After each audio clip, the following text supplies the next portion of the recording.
धनबाद जिले के केंदुआडी थाना क्षेत्र एकड़ा के समीप सुजीत केवट भाजपा नेत्री समर्थक को बेरहमी से पीट कर भाजपा प्रत्याशी ढूलू महतो के समर्थकों ने मंगलवार को घायल कर दिया था।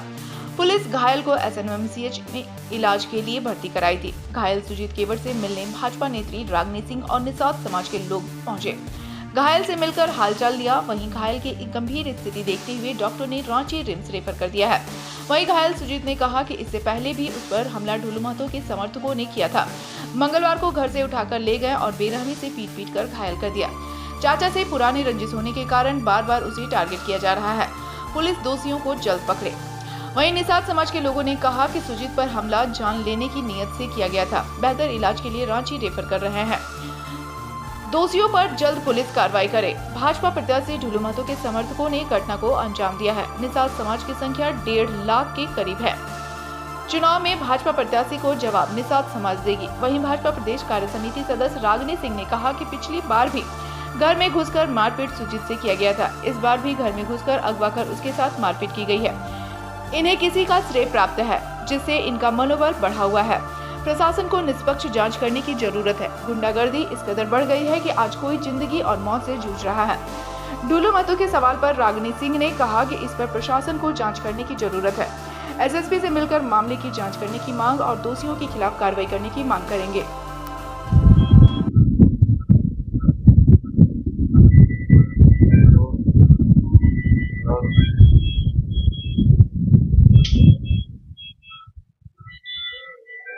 मेरे अंकल का झगड़ा को लेकर हमको मेरे घर पर से हमको उठा लिया। 20-25 लड़का थे। उठा कर बहादुरपुर 14 नंबर लेके गया। बहुत मार मारा। सुनील राय, दिनेश रवानी, राजेश रवानी, ये सब किसके आदमी है? ऐसा दुर्लभ विधायक के आदमी। ये क्या पहले भी मारपीट होती रही है?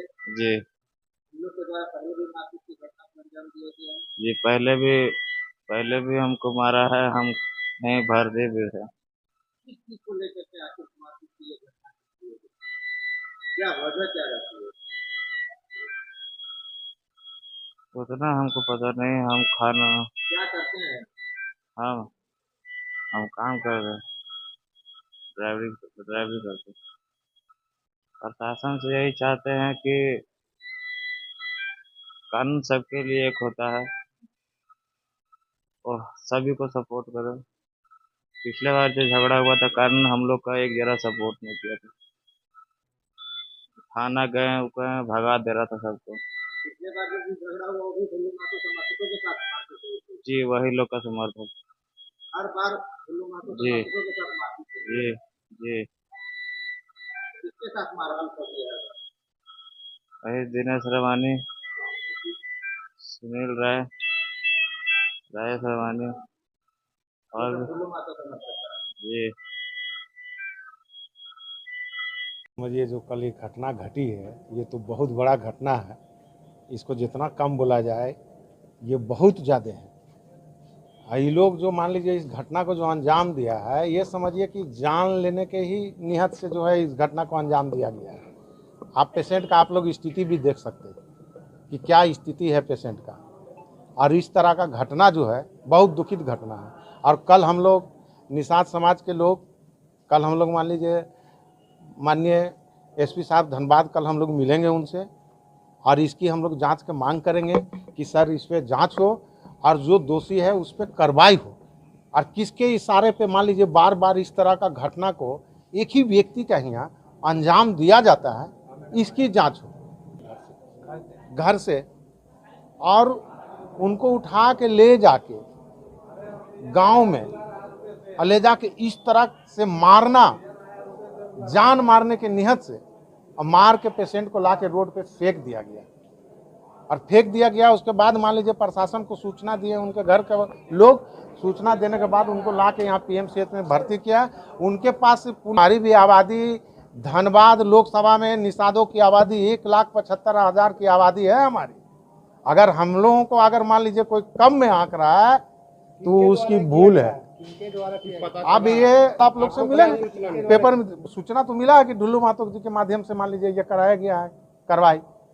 पेशेंट भी बोला कि हमको मान लीजिए विधायक जी बुलाए, तो अभी इलेक्शन का समय है और निषाद समाज से मान लीजिए नेतृत्व करते हो, निषाद समाज से बिलोंग करते हो, तो ये सोचा कि भाई इलेक्शन का समय है, चले हम लोग मान लीजिए बुलाया होगा विधायक जी कि वोट देना है या निषाद समाज को कैसे एकजुट करना है, ये सोच के ये गाड़ी में बैठ गया। ये थोड़ी सोचा कि हमारे पर मान लीजिए जानलेवा हमला करेगा या हमारे जान से मान लीजिए खेल जाएगा। लोग दम दिखाएंगे, अगर ऊपर अल्लाह है तो नीचे मल्लाह है, अगर ऊपर अल्लाह है तो नीचे मल्लाह है, और इसका अंजाम हम लोग दिखाएंगे इस चुनाव में।